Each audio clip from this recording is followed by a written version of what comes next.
नमो अरिहन्ताणं नमो सिद्धाणं नमो आयर्याणं नमो वज्रायणं नमो लोई सोवसाहोनं मंगलं भगवान् वीरो मंगलं गौतमो गणी मंगलं कुंद जैन धर्मोस्तु मंगलम् सर्वमंगलमांगल्यं सर्वकल्याणकारकं प्रदानं सर्वधर्माणां जैनं जयतु शासनं जैनं जयतु शासनं सर्वव्यापैकचिद्रूप स्वरूपाय परात्मने सोपलब्धि प्रसिद्धाय ज्ञानानंदात्मने नमः। ज्ञान तत्व प्रज्ञापन की 92 नंबर की गाथा हुई थी, है ना। और इसमें 2-3 बातें आई थी कल। एक ये आगम कुशल शब्द आया है ना, इसमें आचार्य जयसेन ने इसका बहुत अच्छा अर्थ किया है। देखो, इसकी टीका में भी मिल जाएगा। मैं गुरुदेव के प्रवचन से देखता हूं, आपको बता रहा हूं।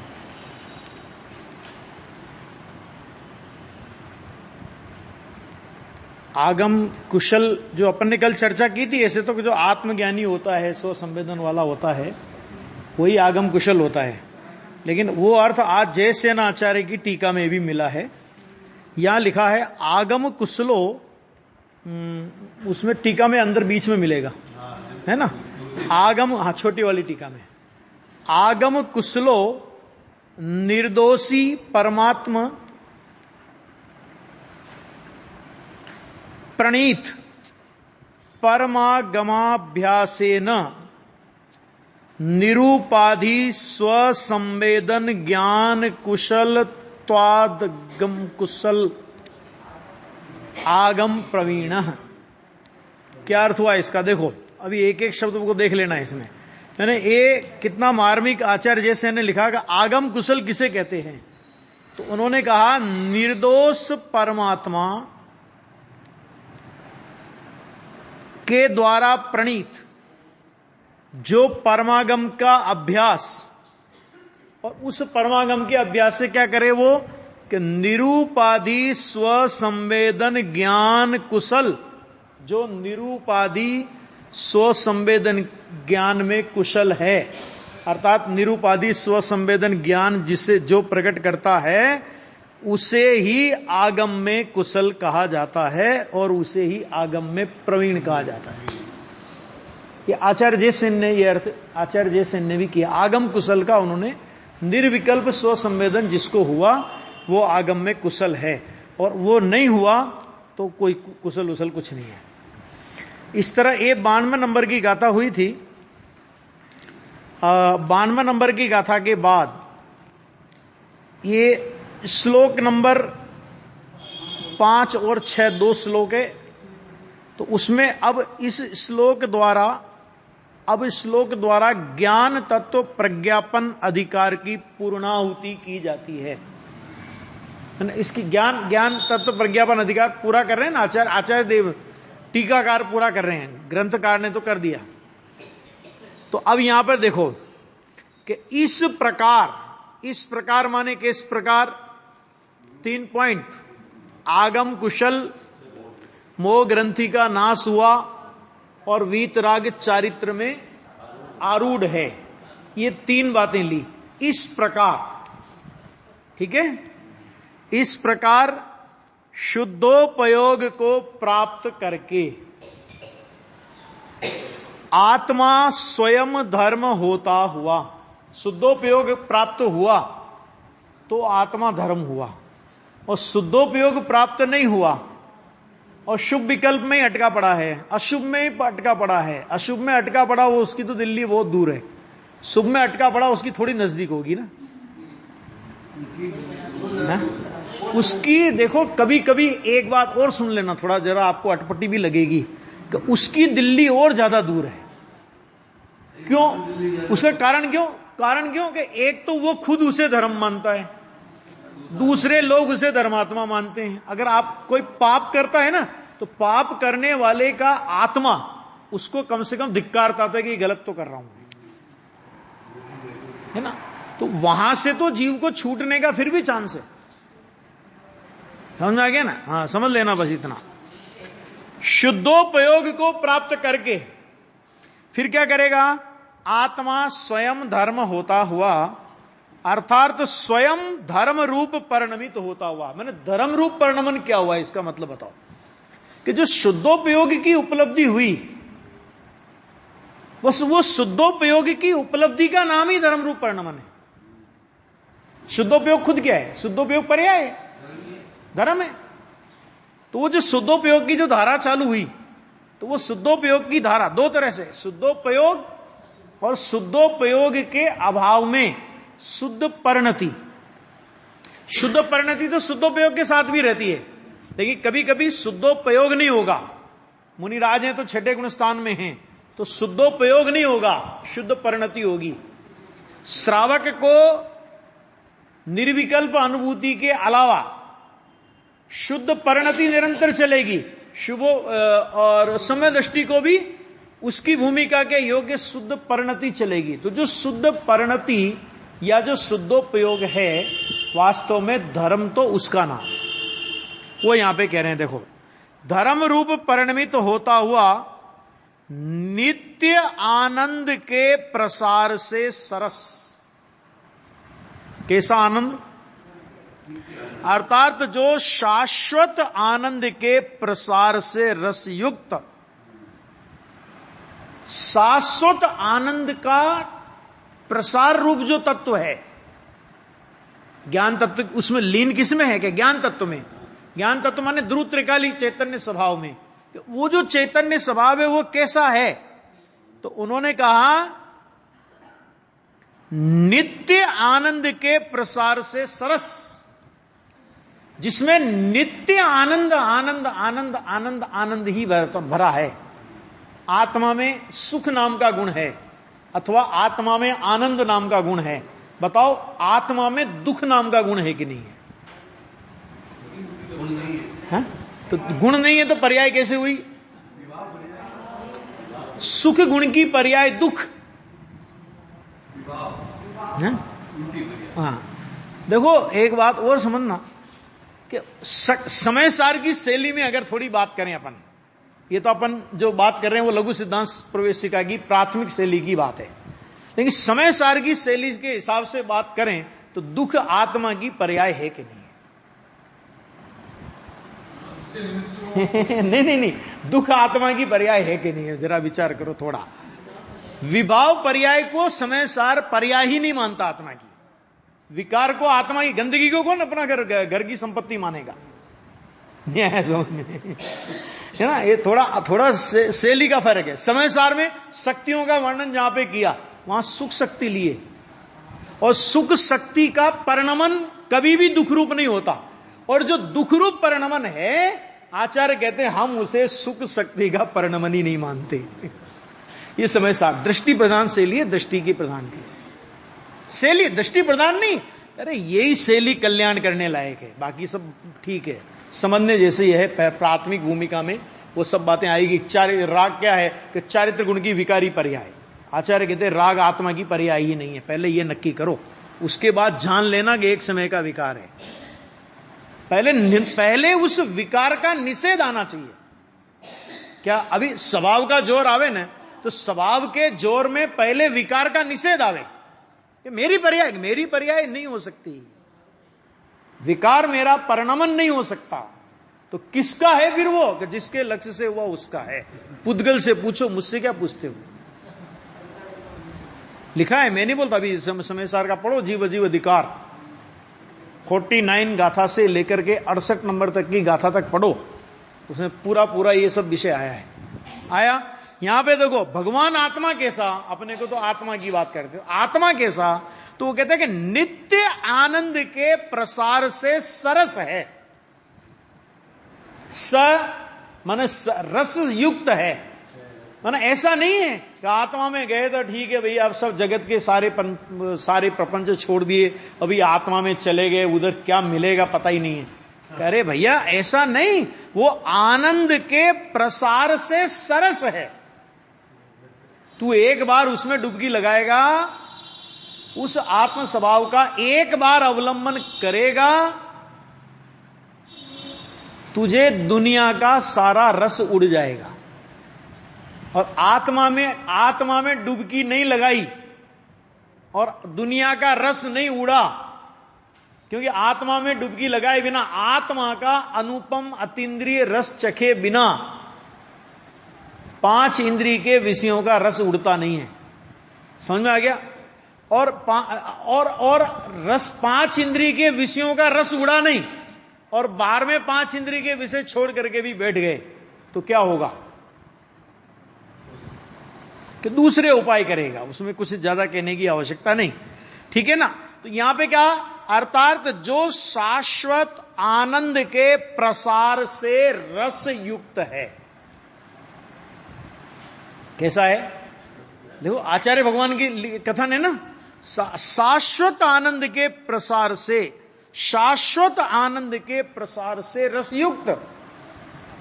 आनंद ही आनंद है, जब देखो तब आनंद। शाश्वत क्यों कह रहे हैं?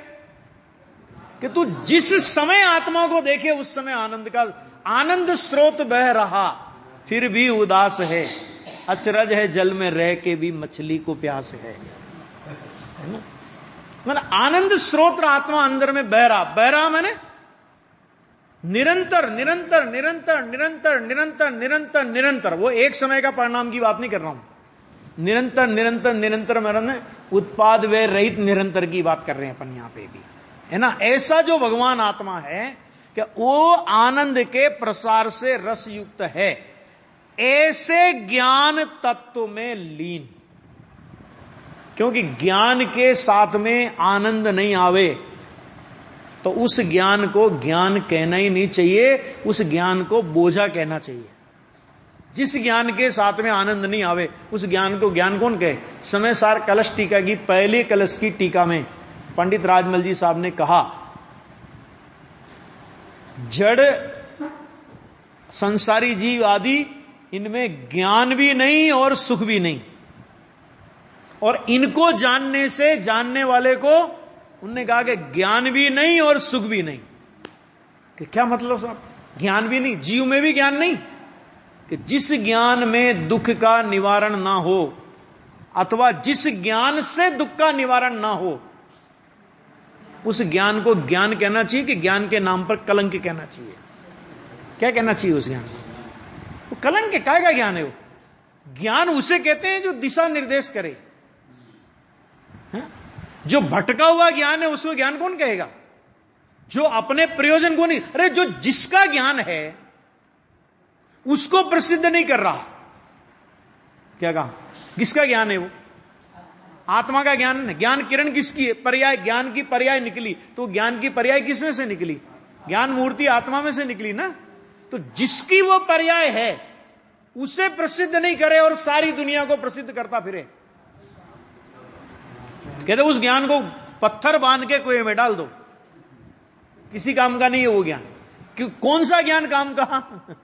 कौन सा ज्ञान काम का? कि अरे जो अपनी आत्मा के हित के प्रयोजन को साधे, हित रूप प्रयोजन को नहीं साधे उस ज्ञान को ज्ञान कौन कहेगा? नहीं आया समझ, है ना?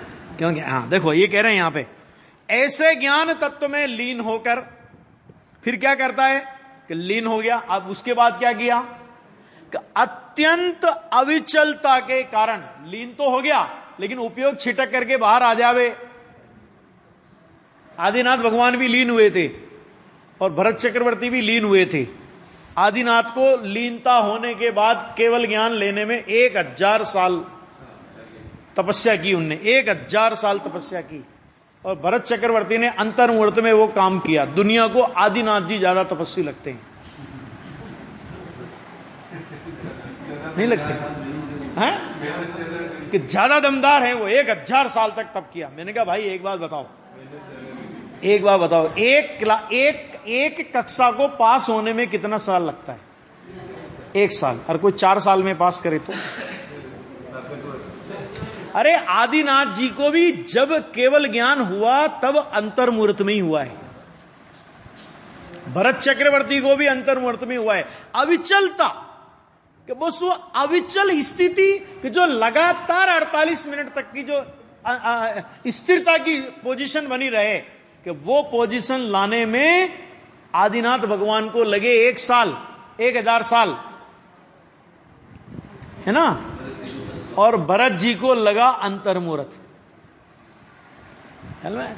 काम तो दोनों का, अरे काम तो जितना भी केवल ज्ञान जिन जीवों को भी केवल ज्ञान होता है, उन सभी जीवों को अंतर्मुहूर्त में ही केवल ज्ञान होता है, यानी 48 मिनट जो भी बोलते हैं ना, तो उसमें ही केवल ज्ञान होता है। प्रश्न यह है कि वो अंतर्मुहूर्त कितने काल में आता है। मान लो 48 मिनट का लगातार स्थिरता का काम है, 48 मिनट लगातार स्थिर होते रहेंगे और तो उनको केवल ज्ञान होगा। अब कोई 47 मिनट और 50 सेकंड स्थिर रहा आत्मा में और एकदम उपयोग छिटक करके बाहर आ गया, नहीं छठा गुण आगे जो भी आ गया, तो अब क्या होगा?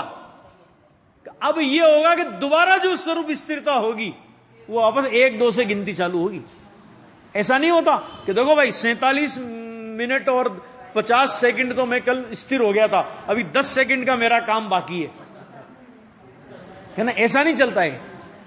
समझ में आ गया नहीं आ गया? सांप सीढ़ी का खेल देखा हो तो 99 पे आ गए तो सीधा बड़ा सांप है, सीधे 2 पे आने वाले हो, 99 का सांप सबसे बड़ा है, कहां लागे छोड़ता है वो? 2 पे लागे छोड़ता है, 2 पे लागे छोड़ता है। मैंने तुम्हारी सम्यक दर्शन और जो मुनि दशा के योग की वीतरागता है वो बनी रहेगी, लेकिन जो भी श्रेणी वाला मामला था वो गया। आ गया समझ लो। खैर, तो इसलिए कहा अत्यंत अविचलता के कारण, है ना। फिर क्या लिखा? दैदीप्यमान ज्योतिमय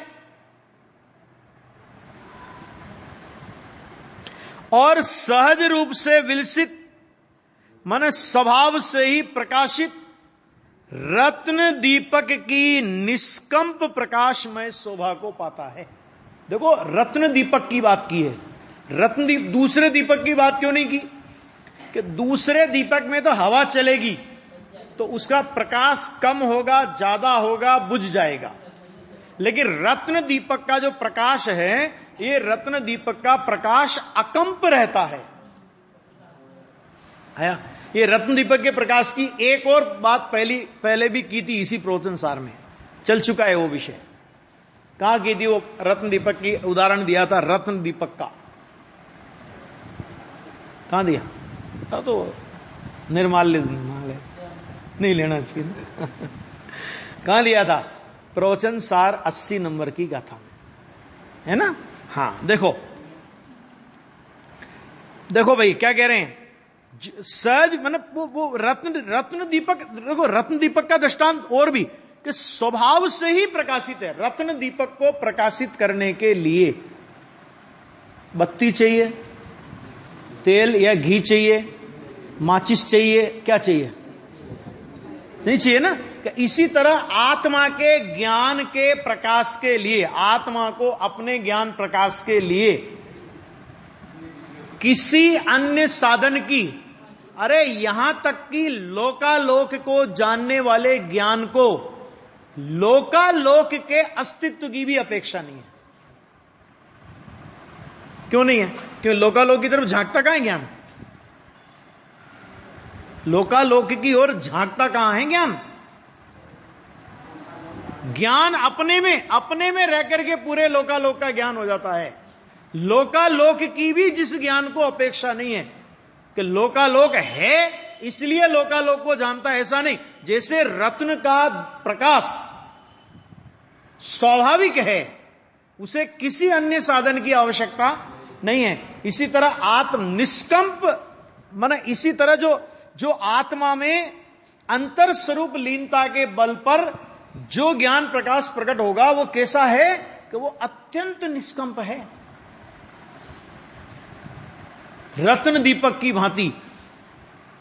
उसमें कोई किसी की सहायता की आवश्यकता नहीं है और वो कभी घटता बढ़ता नहीं है। समझ लो किसी को केवल ज्ञान हो जाए, तो केवल ज्ञान हो जाए तो बहुत साल हो जाए केवल ज्ञान होते होते, तो थोड़ी बहुत उसमें घिसावट आती होगी ना, हा? कि वैसा का वैसा। अच्छा, केवल ज्ञानी जानते क्या होंगे? मुझे कभी कभी लगता है कि केवल ज्ञानी जानते क्या होंगे? जो एक समय में जान लिया, अगले समय भी वही जानना है उनको। तो नया नया तो कुछ है नहीं, क्योंकि विश्व में नया कुछ होगा ही नहीं, क्योंकि जो कुछ होना है वो सब एक ही समय की पर्याय में जान लिया, तो दूसरे समय की पर्याय में जानने के लिए क्या बचा? हाँ, एक बार में जान ली ना, तो अभी दूसरे समय में क्या जानते? बासी बासी नहीं लगता होगा उनको केवल ज्ञान कि अरे भैया वो जानते कहां हैं, जानने में आ जाते हैं। जानते तो वे अपनी आत्मा को हैं, और इसीलिए सर्वज्ञ शक्ति की व्याख्या करते हुए संसार में लिखा आत्मज्ञानमयी सर्वज्ञत्व शक्ति, इस शब्द का प्रयोग किया है। लोकालोक को जानते हैं, ये तो समझाने की शैली है। सच में लोकालोक जिस ज्ञान पर्याय में झलके अपनी उस ज्ञान पर्याय को जानते हैं, वो लोकालोक को जानने का जाते हैं, और बाकी कुछ बचे लोकालोक का, ऐसा कुछ नहीं है। तो ऐसा कुछ नहीं कि नहीं अभी नया नया, अरे है ही नहीं जानने, वो तो अपन लोगों को होती है नया नया जानने की इच्छा, वहां तो पूरा हो गया सब, ज्ञेय भी पूरा, ज्ञान भी पूरा, आनंद भी पूरा, सब पूरा पूरा पूरा, कुछ नहीं है।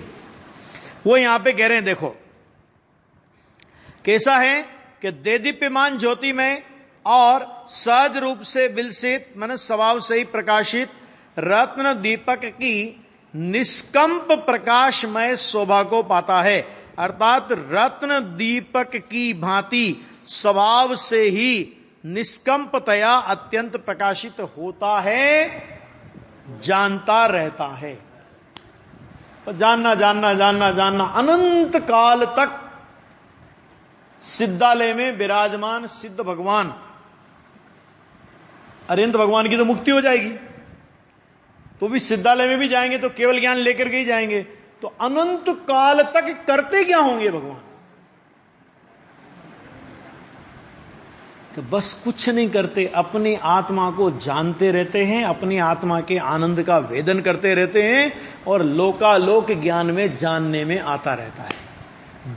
इसको जानते हैं और ये जानने में आता रहता है। जानने में आता रहता है माने क्या मतलब?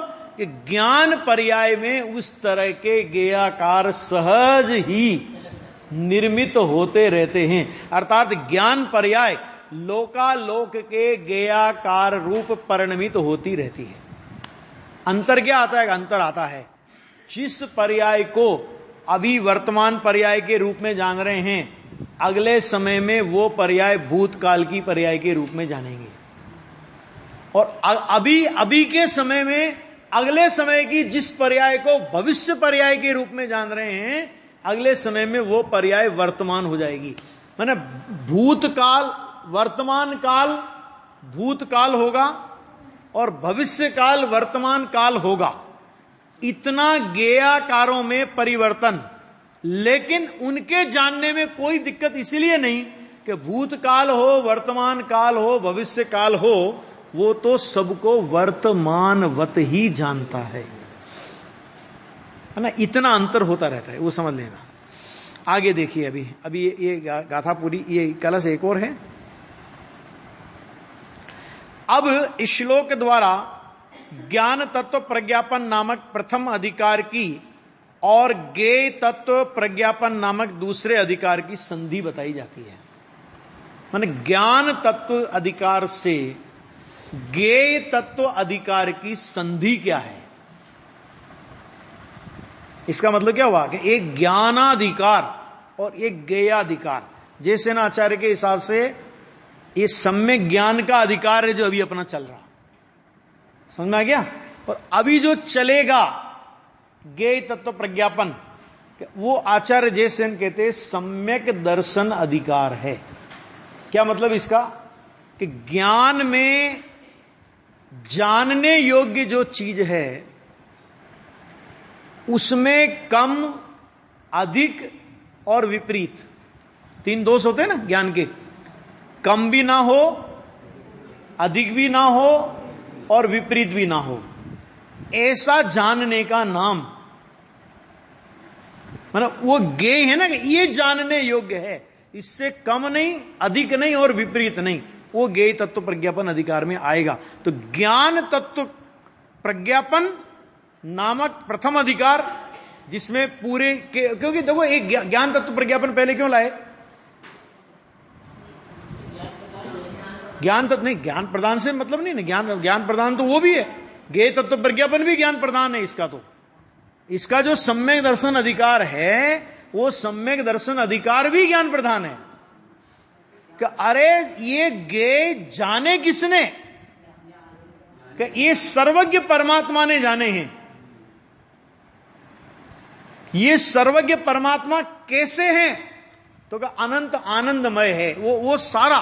माने पहले उन्होंने सर्वज्ञ के अस्तित्व को हमारे सामने रखा है। ज्ञान तत्व अधिकार में मुख्य रूप से सर्वज्ञ के अस्तित्व को रखा। क्यों? क्योंकि ये जो बात हम कहने जा रहे हैं, 6 द्रव्य 7 तत्व आदि की जो बात ज्ञेय तत्व प्रज्ञापन अधिकार में आएगी, कि इस सर्वज्ञ भगवान की दिव्य ध्वनि का रहस्य है। तो जिसे सर्वज्ञ भगवान के स्वरूप का पता नहीं हो, अथवा सर्वज्ञ के केवल ज्ञान में संदेह हो, तो वो ज्ञेय तत्व को बराबर जानेगा। ये बात मानने योग्य है क्या? बिल्कुल भी नहीं है, बिल्कुल भी। तो सर्वज्ञता में अगर संदेह है, गुरुदेव श्री तो बोलते थे ना, जब उनसे पूछा, क्या पूछा? कि भाई जब हमारे अनंत भाव केवल ज्ञानी ने देखे हैं, श्वेतांबर अवस्था में जब थे, तो खूब कठोर तपश्चर्या करते थे, तो 2-3 उनके गुरु भाई थे, उनको चिढ़ाते थे। केवल ज्ञानी ने अगर हमारे अनंत भाव देखे हैं, तो उसमें से एक भी भाव कम नहीं हो सकता, तुम चाहे जितनी कठोर क्रिया करो। 1 साल तक बराबर सुना, क्योंकि नई नई दीक्षा हुई थी। 1 साल तक तो सुना, कुछ बोले नहीं, लेकिन 1 साल जैसे ही हुआ, उसके बाद बोले, जिसके ज्ञान में केवल ज्ञानी का स्वरूप, मैंने तुम ये कहते हो ना, केवल ज्ञानी ने अनंत भाव देखे होंगे, तो 3 काल 3 लोक को जानने वाले सर्वज्ञ इस जगत में है। ऐसी सर्वज्ञता की स्वीकृति जिसके ज्ञान में आती है, उसके अनंत भाव केवली ने देखे ही नहीं। कितनी निशंकता से बात करी कि अनंत भव केवली ने देखे ही नहीं। क्यों नहीं देखे? क्योंकि केवल ज्ञानी का निर्णय केवल ज्ञान की पर्याय की ओर देख करके नहीं होता। ध्यान से सुनना, भी पॉइंट है इसमें। सर्वज्ञता का निर्णय कभी भी सर्वज्ञ पर्याय को देखकर नहीं होता। सर्वज्ञ पर्याय का निर्णय जिस सर्वज्ञ स्वभाव में से वो पर्याय आती है, उस स्वभाव को देखकर सर्वज्ञ की पर्याय का निर्णय होता है। समझ में आ गया? अब जिसने अपना सर्वज्ञ स्वभाव देख लिया, तो क्या अपने सर्वज्ञ स्वभाव को देखने वाले के अनंत भाव केवल ज्ञान में दिखेंगे? हाँ? नहीं दिखेंगे ना। सीधी सी बात है कि जब तुमने सर्वज्ञ को माना ना, तो इसलिए पहले सर्वज्ञ की बात की कि अगर तुम्हें सर्वज्ञ की सत्ता में संदेह है, तो फिर ज्ञेय तत्व प्रज्ञापन अधिकार में जो भी बात कही जाएगी वो कोई मतलब की नहीं रही। और सर्वज्ञ की सत्ता, कि सर्वज्ञ के ज्ञान के बाहर कोई चीज नहीं है। कोई द्रव्य नहीं है, कोई क्षेत्र नहीं है, कोई काल नहीं है, कोई भाव नहीं है। अरे एक एक समय की पर्याय का कोई अविभागी प्रतिच्छेद नहीं है। बोलो कौन क्या बाकी है सर्वज्ञ के ज्ञान से? और देखो एक चीज और, कि सारे जितने भी अविभागी प्रतिच्छेद होते हैं, सारे द्रव्यों की सारी पर्यायों के अविभागी प्रतिच्छेद, आपको पता है सबसे ज्यादा अविभागी प्रतिच्छेद किस पर्याय में होते हैं? सबसे ज्यादा अविभागी प्रतिच्छेद केवल ज्ञान की पर्याय में होते हैं। केवल ज्ञान की पर्याय से अधिक अविभागी प्रतिच्छेद किसी पर्याय में नहीं होते। क्यों? क्योंकि सारे अविभागी प्रतिच्छेदों को जो जाने, विचार तो करो, जैसा केवल ज्ञान की महिमा तो ख्याल में आवे अपने को। क्या है केवल ज्ञान? ऐसा। अभी देखो, तो अब इसलिए उन्होंने सर्वज्ञता की पहले श्रद्धा कराई, और सर्वज्ञता की श्रद्धा कराने के बाद कि भाई ये बात सर्वज्ञ परमात्मा ने कही है। ठीक है। अब देखो, आत्मा रूपी अधिकरण में रहने वाले, अधिकरण माने क्या? 6 कारक होते हैं ना, उसमें कर्ता, कर्म, करण, संप्रदान, अपादान और अधिकरण। अधिकरण माने जिसके आधार से, अधिकरण माने होता है आधार, है ना। तो आत्मा रूपी अधिकरण में रहने वाले अर्थात आत्मा के आश्रित रहने वाले ज्ञान तत्व का, ज्ञान तत्व, तत्व माने आत्मा का जो स्वरूप है, ज्ञान आत्मा का स्वरूप है, तत्व है।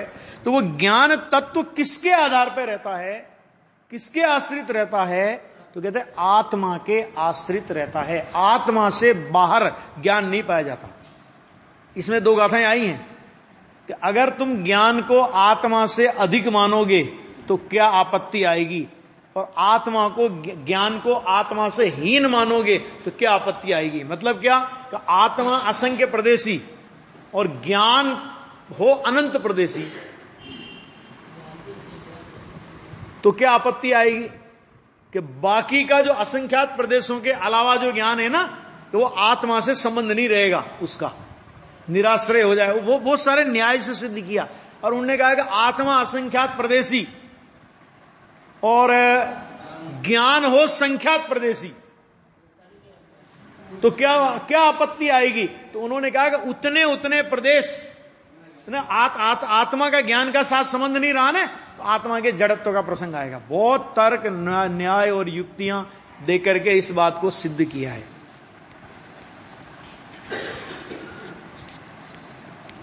देखो, आत्मा रूपी अधिकरण के आश्रित रहने वाले ज्ञान तत्व का इस प्रकार यथार्थतया निश्चय करके, यथार्थतया ऐसा नहीं, उसकी सिद्धि के लिए, किसकी सिद्धि के लिए? तो उन्होंने कहा कि केवल ज्ञान प्रकट करने के लिए। छोटी मोटी बातें नहीं की, पंचम काल में सीधी केवल ज्ञान की बात की है। केवल ज्ञान प्रकट करने के लिए क्या करे? तो कहते हैं प्रथम प्रशम के लक्ष्य से, माना उपशम प्राप्त करने के हेतु से, उपशम माने वीतरागता, वैराग्य, जो भी है ना, शुद्ध भाव प्राप्त करने के हेतु से ज्ञेय तत्व को जानने का इच्छुक जीव। देखो, इसमें एक बहुत बड़ी बात कह दी है कि ज्ञेय तत्व को जानने का हेतु क्या है तेरा। ज्ञेय तत्व को जानने का हेतु क्या? नहीं, ज्ञान नहीं, इसमें लिखा है ना, पढ़ो ना थोड़ा। ज्ञेय तत्व को जानने का हेतु क्या? ये समझ लेना कि खाली आधे घंटे की, पौन घंटे की जो स्वाध्याय चलती है ना अपनी, उससे काम कुछ चलने वाला नहीं है। जब तक घर में कम से कम 2-4 घंटे स्वाध्याय नहीं होगी, जो विषय चलता है, ये सब विषय, ये गुरुदेव के प्रवचन सब ट्रांसलेशन किए हुए हैं, उसके बाद भी जो विषय यहां चलता है ना, वो विषय यहां आने से पहले मैं कम से कम 15-20 मिनट पूरा विषय देख के आता हूं। गुरुदेव श्री का प्रवचन उस पर देख करके आता हूं। मैं अपनी बात बता रहा हूं आपको। क्यों? क्योंकि नहीं तो क्या होगा कि बस वो अपन यहां से गए, बाद में तो फिर कल आना है वापस। ऐसा नहीं, जिनवाणी के साथ जितना जुड़े रहेंगे, है ना, उतना फायदा है अपना। देखो ये लिखा ना, किस लिए? केवल ज्ञान प्रकट करने के लिए प्रसम के लक्ष्य से ज्ञान तत्व प्रज्ञापन, ज्ञेय तत्व प्रज्ञापन को सुनना क्यों? कि केवल ज्ञान प्रकट करने के लिए प्रसम के लक्ष्य से, माने प्रसम प्राप्त करने के हेतु से ज्ञेय तत्व को जानने का इच्छुक। इसका मतलब क्या हुआ कि ज्ञेय तत्व मुझे क्यों जानना है? कि मुझे ज्ञेय तत्व को जान करके प्रशम भाव, उपशम भाव, वीतराग भाव, जो भी नाम देना हो, कि वो प्रकट करना है। कि तुझे वीतराग भाव क्यों प्रकट करना है? कि मुझे सर्वज्ञता प्रकट करनी है। सर्वज्ञता माने मुक्ति प्राप्त करनी है। ठीक है। तो ये ज्ञेय तत्व प्रज्ञापन को जानने का प्रयोजन क्या हुआ कि ज्ञेय तत्व को जानने का प्रयोजन मुक्ति से नीचे का प्रयोजन नहीं है। ठीक, आ गया। जानने का इच्छुक जीव सर्व पदार्थों के द्रव्य गुण, सर्व पदार्थों को द्रव्य गुण पर्याय सहित जानता है। जानता है लिखा है, ध्यान देना, अभी इसमें भी मर्म है। द्रव्य गुण पर्याय सहित पदार्थ जानने का विषय है, श्रद्धा का विषय नहीं है, इसलिए जानता है। और जानेगा तो फिर जान करके उसमें से अपना प्रयोजन का विषय निकालेगा। वो मैं चर्चा 93 नंबर की गाथा पे जब चलेगी तब उस पर विस्तार से चर्चा करेंगे अपन कि जानने के विषय में से मानने का विषय निकलता है। समझ आ गया नहीं आ गया? द्रव्य गुण पर्याय स्वरूप को जाने, तो द्रव्य गुण पर्याय स्वरूप वस्तु क्या दृष्टि का विषय है क्या? दृष्टि का विषय पर्याय तो है ही नहीं, और गुणों का भेद भी दृष्टि का विषय नहीं है। तो फिर द्रव्य गुण पर्याय को जानने की बात क्यों करते हो आप? अरे जो सीधा सीधा दृष्टि का विषय हो बता दो हमको, है ना? ऐसे भी लोग होते हैं,